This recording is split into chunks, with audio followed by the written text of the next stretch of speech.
Hello friends, welcome my YouTube channel AC study classes. तो friends, आज इस class में आपको हिंदी साहित्य और व्याकरण के मोस्ट इम्पोर्टेंट क्वेश्चन पढ़ने के लिए मिलेंगे। तो वीडियो के अंत में अगर आपको ये वीडियो अच्छा लगे तो लाइक ज़रूर कर दीजिए, चैनल को भी सब्सक्राइब कर लीजिए। तो इसमें हमारा क्वेश्चन दिया गया है कि प्रगतिशील लेखक संघ की स्थापना कब की गई थी। इसमें बताना है कि प्रगतिशील लेखक संघ की स्थापना कब की गई थी। 1926 में, 1936 में, 1946 में या फिर 1939 में। इसका राइट आंसर हो जाएगा 1936, यानी बी ऑप्शन इसका सही हो जाएगा।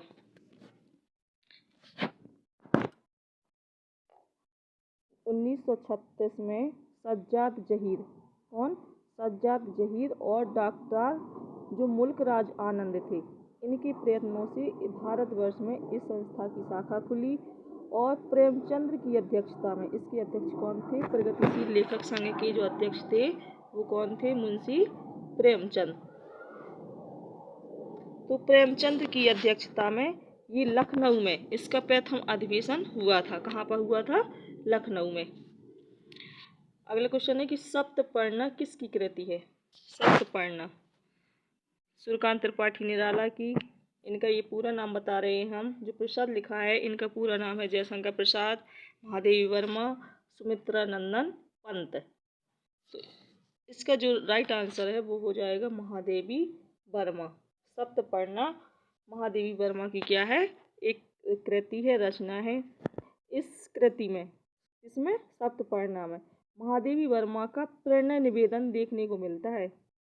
अगर महादेवी वर्मा की और रचनाओं की बात की जाए तो इनकी रचना है नीहार, रश्मि,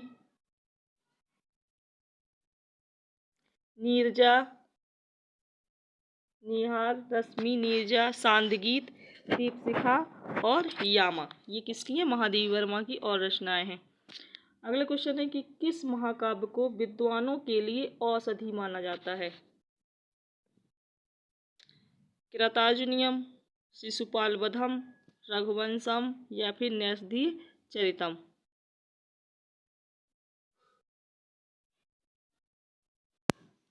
किस महाकाव्य को विद्वानों के लिए औषधि माना जाता है? कृतार्जुनीयम, शिशुपाल वधम, रघुवंशम या फिर न्यसधी चरितम।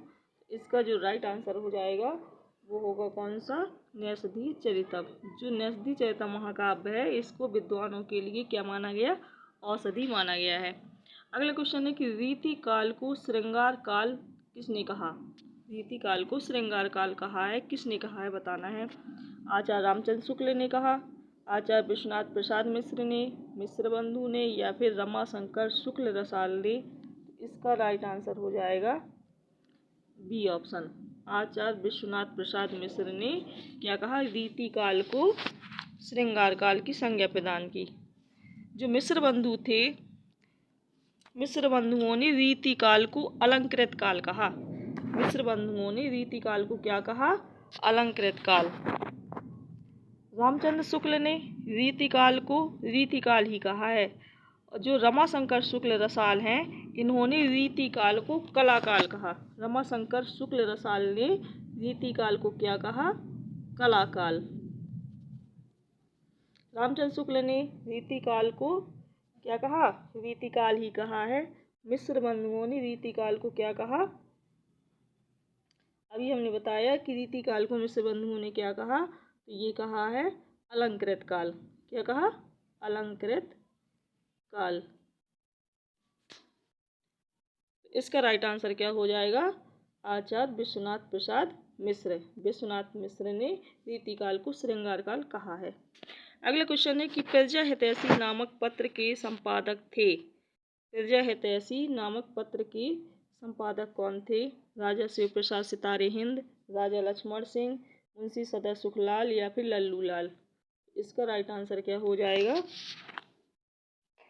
इसका हो जाएगा जो प्रजा हितैषी नामक पत्र है, सी ऑप्शन। सी नहीं, इसका बी ऑप्शन सही होगा। प्रजा हितैषी नामक पत्र के संपादक कौन थे? राजा लक्ष्मण सिंह।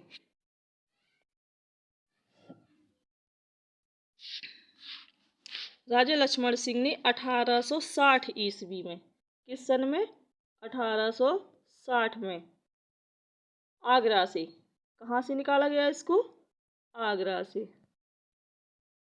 आगरा से प्रजा हितैषी ये पत्र निकाला और इन्होंने क्या किया? राजा लक्ष्मण सिंह ने कालिदास की जो रघुवंश, मेघदूत और अभिज्ञान शाकुंतलम का भी इन्होंने अनुवाद किया था। किसने?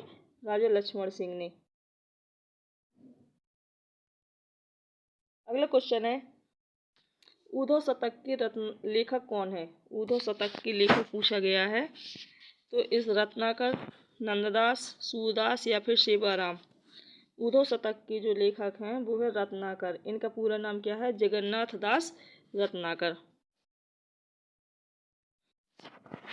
जो ऊधव शतक है ये भ्रमर गीत परंपरा का एक प्रसिद्ध ग्रंथ है। ये भी एग्जाम में कई बार पूछा गया है कि ये किस परंपरा का या किसका प्रसिद्ध गीत माना जाता है, तो ये भ्रमर गीत परंपरा का।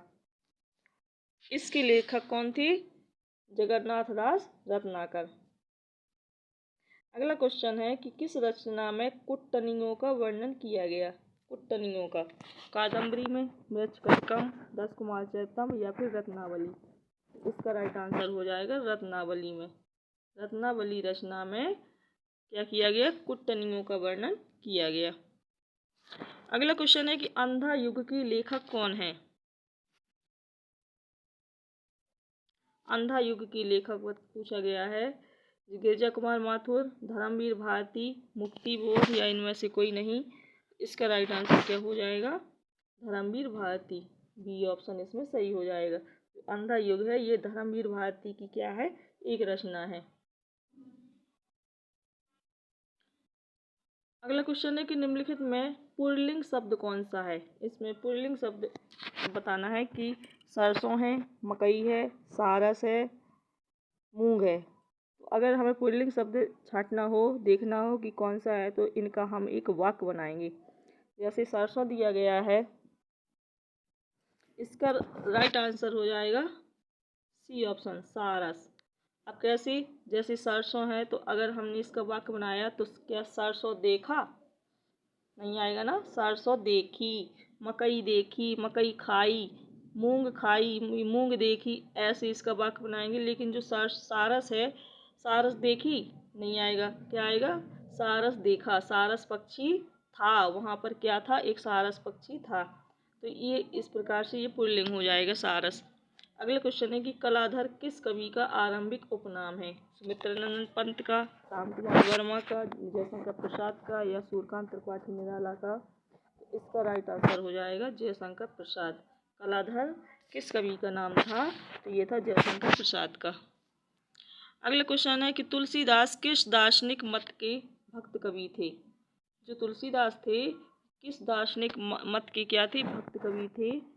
इसका आंसर बताना है आपको, अद्वैतवाद का, शुद्ध द्वैतवाद, द्वैतवाद या विशिष्ट द्वैतवाद। तो इसका राइट आंसर क्या हो जाएगा? तो ये हो जाएगा विशिष्ट द्वैतवाद। अगला क्वेश्चन है कि गोरखवाणी नामक पुस्तक के लेखक कौन है? हजारी प्रसाद द्विवेदी, डॉक्टर भागीरथ मिश्र, पीताम्बर दत्त बर्थवाल या इनमें से कोई नहीं। गोरखवाणी नामक पुस्तक के संपादक कौन है? तो ये है पीताम्बर दत्त बर्थवाल, यानी सी ऑप्शन राइट।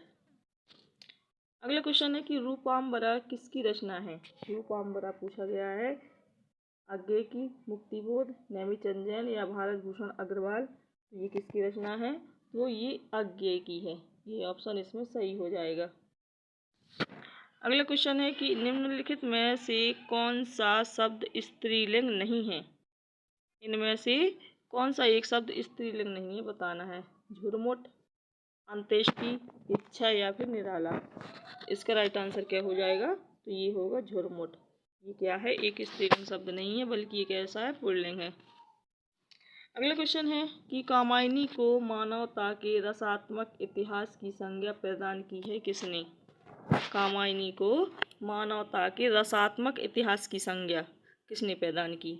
आचार्य रामचंद्र शुक्ल ने, नलिन बिलोचन शर्मा ने, नंद दुलारे वाजपेयी ने या फिर रामनाथ लाल शुक्ल ने। तो इसका राइट आंसर क्या हो जाएगा?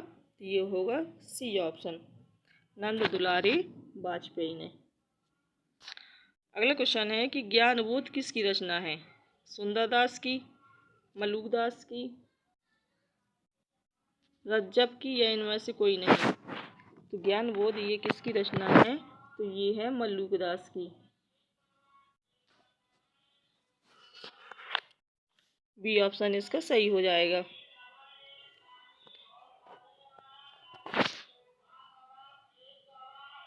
अगला क्वेश्चन है निम्नलिखित में से कौन सा नाम नाथ पंथी साधकों में शामिल नहीं है?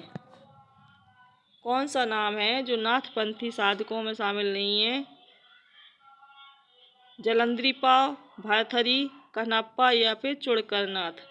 तो इसका राइट आंसर हो जाएगा भरथरी। विज्ञान गीता के लेखक कौन है पूछा गया है। विज्ञान गीता के सेनापति, चिंतामणि, केशवदास या भिखारी दास? इसका राइट आंसर हो जाएगा केशवदास। सी ऑप्शन सही हो जाएगा। विज्ञान गीता के जो लेखक हैं वो कौन है? केशवदास। जो केशवदास थे ये ओरछा नरेश महाराजा राम सिंह के ये भाई इंद्रजीत सिंह के ये सभा कवि थे। ओरछा नरेश कहाँ के? ओरछा के जो राजा थे राम सिंह, उनके भाई। तो ये विज्ञान गीता के लेखक क्या है, कौन है? केशवदास। अगला क्वेश्चन है बकरी बिलाप किसकी काव्य कृति है? भारतेंदु हरिश्चंद्र की, प्रेमघन की, बालकृष्ण भट्ट की या इनमें से कोई नहीं? तो बकरी बिलाप ये किसकी काव्य कृति है? तो ये है किसकी? भारतेंदु हरिश्चंद्र की। अगला क्वेश्चन है कि पुष्प की अभिलाषा नामक प्रसिद्ध कविता किसने लिखी? जो पुष्प की अभिलाषा नामक प्रसिद्ध कविता किसने लिखी ये बताना है। माखनलाल चतुर्वेदी, राम नरेश त्रिपाठी, रत्नाकर या फिर नवीन? इसका राइट आंसर क्या हो जाएगा? ये होगा ए ऑप्शन, माखनलाल चतुर्वेदी। पुष्प की अभिलाषा नामक जो कविता है इसके लेखक कौन है? माखनलाल चतुर्वेदी। अगला क्वेश्चन है किस ग्रंथ में चंद-बरदाई को छप्पियों का राजा कहा गया है? किस ग्रंथ में कहा गया है चंद-बरदाई को छप्पियों का राजा? शिव सिंह सरोज में, पृथ्वी सिंह रासों में, मुंज रासों में या इनमें से कोई नहीं? इसका राइट आंसर क्या हो जाएगा बताना है। छप्पियों का राजा किस ग्रंथ में कहा गया है? तो ये है शिव सिंह सरोज में। शिव सिंह सरोज में चंद-बरदाई को छप्पियों का राजा कहा गया।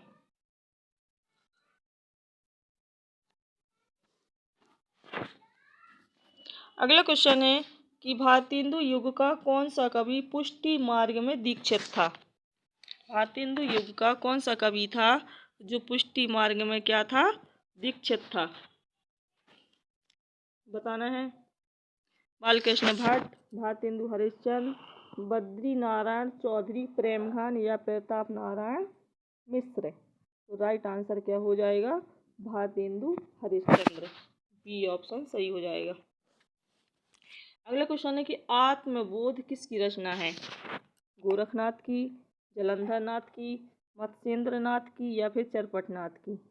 आत्मबोध ये किसकी रचना है? इसका राइट आंसर हो जाएगा गोरखनाथ। ये ऑप्शन इसमें सही हो जाएगा। अगला क्वेश्चन है कि आदिकाल को बीजोपन काल कहा है, किसने कहा? आदिकाल को बीजोपन काल किसने कहा है? गिरीशन ने, विश्वनाथ प्रसाद मिश्र ने, मिश्र बंधु ने या महावीर प्रसाद द्विवेदी ने? तो इसका राइट आंसर हो जाएगा डी ऑप्शन, बीजोपन काल किसने कहा? महावीर प्रसाद द्विवेदी ने।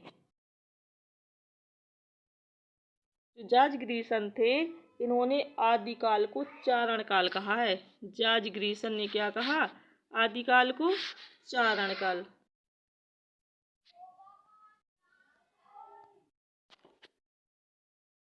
विश्वनाथ प्रसाद मिश्र ने आदिकाल को वीरकाल कहा। इन्होंने आदिकाल को इन्होंने क्या कहा? वीरकाल। किसने? विश्वनाथ प्रसाद मिश्र ने।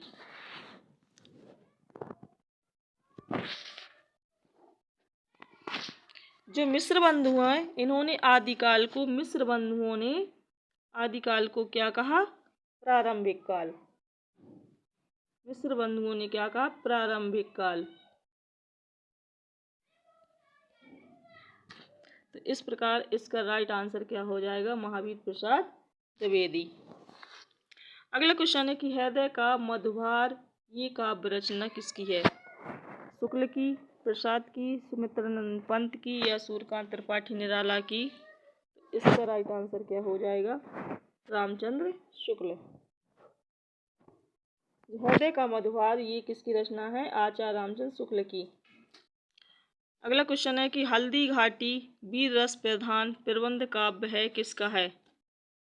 हल्दी घाटी वीर रस प्रधान जो प्रबंध काव्य है ये किसका है?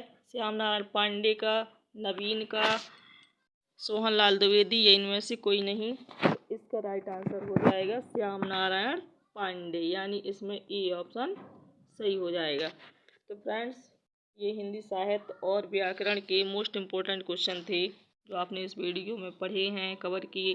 अगर आपको ये वीडियो अच्छा लगे तो लाइक ज़रूर कर दीजिए, और आप हमारे अगर चैनल पर नए हैं तो चैनल को भी प्लीज़ सब्सक्राइब कर लीजिए।